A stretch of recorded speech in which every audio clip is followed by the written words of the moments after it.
All right, guys, I use this hammer and this hammer to take out a wall that you can no longer see separating these rooms. Now, we had a little feedback saying that I wasn't hitting those Swamp Eye Submersibles hard enough in the previous video. So we're gonna see what kind of work and what kind of damage these two hammers can do to them. Get your sunshades on. I had to put some cardboard down so we don't mess up the table. Oh, man. So here we go. Here's with the hammer.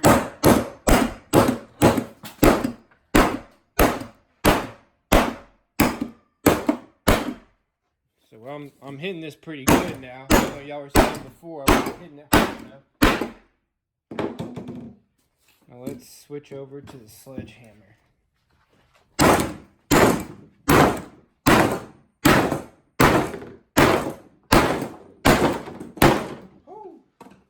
All right.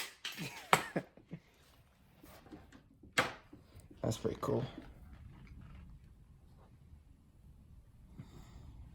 Now we knocked the table off of the riser, but the light still seems to be holding together pretty well.